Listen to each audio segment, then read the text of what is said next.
നൽകിയെന്ന് താങ്കൾ ഒരു വാർത്താ സമ്മേളനത്തിൽ പറഞ്ഞിരുന്നു.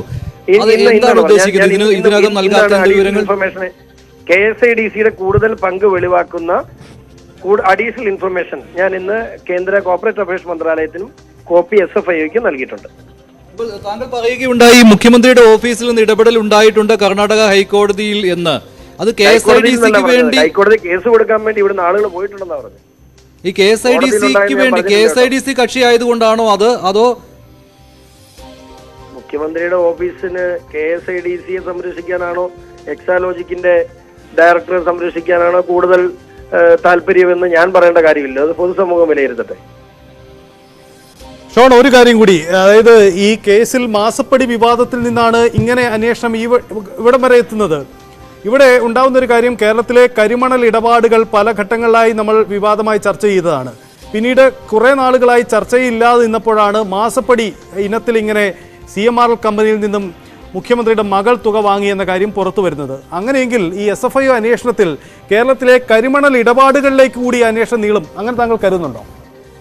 എന്റെ പരാതി തന്നെ അതാണ്. നിങ്ങൾ ആദ്യം മനസ്സിലാക്കുന്നത്, ഇവിടെ മുഖ്യമന്ത്രിയോ മകളോ ഇപ്പൊ മേടിച്ചിരിക്കുന്ന കാശോ അല്ല, അതിനപ്പുറത്ത് കേരള സംസ്ഥാനത്തെ ഗൾഫ് രാജ്യത്തെക്കാൾ കൂടുതൽ വികസനത്തിലേക്ക് നയിക്കാൻ കഴിയുന്ന കേരളത്തിന്റെ സമ്പത്തായ ധാതുമണൽ കാലാകാലങ്ങളായി 2-3 പതിറ്റാണ്ടുകളായി കൊള്ളയപ്പെടുകയാണ്.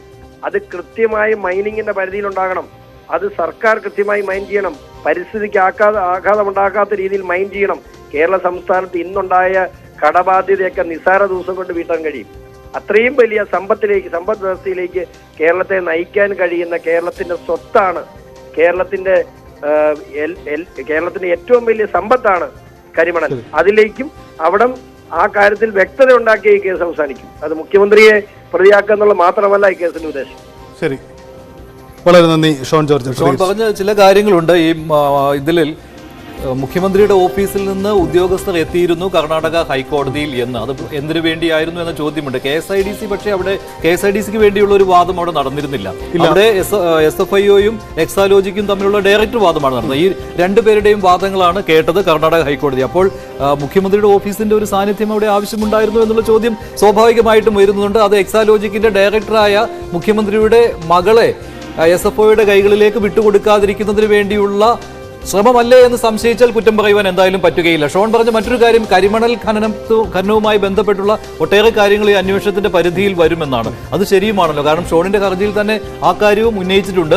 അവിടെയാണ് SFIO പറഞ്ഞത് ഈ 1.72 കോടിയുടെ അന്വേഷണം മാത്രമല്ല നടക്കുന്നത്, 135 കോടിയും കവിഞ്ഞ് അന്വേഷണം പോകേണ്ടി വരുമെന്ന്. അപ്പോൾ ആ കരിമണൽ ഖനനത്തിന്റെ ആ ഒരു ഇടപാടുകളിലേക്ക് പോലും അന്വേഷണം പോയെന്ന് വരാം SFIOയുടെ. ഒരു ഇടക്കാലത്തിന് ശേഷം കരിമണൽ നമ്മുടെ മുഖ്യധാരയിൽ വിവാദമാകുന്ന ഒരു സാഹചര്യം. കാരണം കരിമണൽ വിവാദങ്ങൾ 2004 ആരംഭിച്ച അനുമതിയും അതിൻ്റെ അനുബന്ധ വിവാദങ്ങൾക്ക് ശേഷം നമ്മൾ ആ അർത്ഥത്തിലേക്ക് അതിൻ്റെ ചർച്ച പോയിട്ടില്ല. അപ്പോൾ എന്താണ് ഇതിൻ്റെ പിന്നണിയിൽ നടന്നിരുന്നത് എന്നത് മുഖ്യധാരയിലേക്ക് കൊണ്ടുവരാനുള്ള ഇടവെക്കുന്ന അന്വേഷണമായി ഒരു പക്ഷേ SFIO. കുഴൽനാടൻ പറഞ്ഞ മറ്റൊരു കാര്യം കൂടിയുണ്ട്. സ്വാഭാവികമായിട്ടും കേന്ദ്ര സർക്കാരും BJPയും വേട്ടയാടുന്നതാണ് ഇപ്പോൾ നടക്കുന്ന SFIOയുടെ അന്വേഷണമെന്ന് CPMഉം LDFും പറയും. പക്ഷേ കോടതിയിൽ നിന്ന് വിധി വന്ന സ്ഥിതിക്ക്, ഇല്ലേ, കോടതിയെ സമീപിച്ചിട്ടും കോടതിയിൽ നിന്ന്, അതും കർണാടക ഹൈക്കോടതിയിൽ നിന്ന് ഒരു വിധി വന്ന സ്ഥിതിക്ക് എങ്ങനെ അതിനെ ഡിഫെൻഡ് ചെയ്യാൻ പറ്റുമെന്നുള്ളതാണ്, അല്ലേ? കോടതിയിൽ നിന്ന് ഇപ്പോൾ എക്സാലോജിക്കിന് അനുകൂലമായ ഒരു വിധി വരികയായിരുന്നുവെങ്കിൽ പറയാമായിരുന്നു കേന്ദ്ര സർക്കാരും BJPയും വേട്ടയാടുന്നത് ആയിരുന്നു, അത് കോടതി മനസ്സിലാക്കിയെന്ന്. പക്ഷേ ഇപ്പോൾ അങ്ങനെയല്ല. SFIOയുടെ അന്വേഷണത്തെ ഒരു കാരണവശാലും തടയുവാനായിട്ട് കർണാടക ഹൈക്കോടതി തയ്യാറായിട്ടില്ല എന്നത് ശ്രദ്ധേയമാണ് ഇക്കാര്യത്തിൽ. ഈ മാത്യു കുഴൽനാടൻ പറഞ്ഞതുപോലെ ഈ 2 കോടതികളിലായിട്ട്, 2 സ്റ്റേറ്റിലെ 2 കോടതികളിലായി ഈ ഹർജി പോയതിൽ അതിലൊരു സാങ്കേതിക പിഴവ് സംഭവിച്ചിട്ടുണ്ടാവുമോ? എന്താ? അല്ല, അത് പക്ഷേ ഞാൻ പറഞ്ഞല്ലോ, മുഖ്യമന്ത്രി ആദ്യം പറഞ്ഞത് 2 കൈകളും ശുദ്ധമാണെന്നാണ്. പിന്നെ പറഞ്ഞു മടിയിൽ കനവില്ലെന്ന് പറഞ്ഞു. പിന്നെ അന്വേഷണത്തെ ഭയമില്ലെന്ന് പറഞ്ഞു. എന്നിട്ട് KSIDCയെ കൊണ്ട്